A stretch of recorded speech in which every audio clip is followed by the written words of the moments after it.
I want to talk to you about EMDR case conceptualization. This post is really geared towards EMDR trained therapists, but if you are not an EMDR therapist, you want to stick around to learn something, please do. An essential component of comprehensive case conceptualization in EMDR is the identification of salient informational plateaus that are related to the client's trauma history.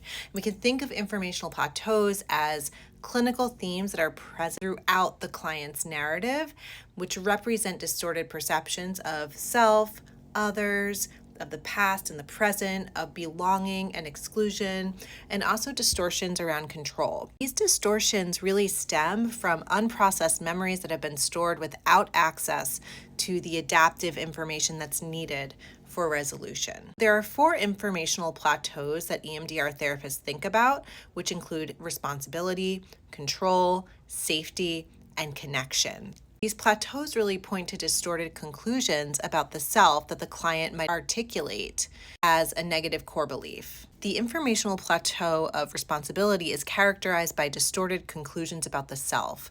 For example, I caused this, I'm a bad person, or confusion regarding appropriate assignment of responsibility related to the trauma itself, like I should have done something to stop it, or it's my fault.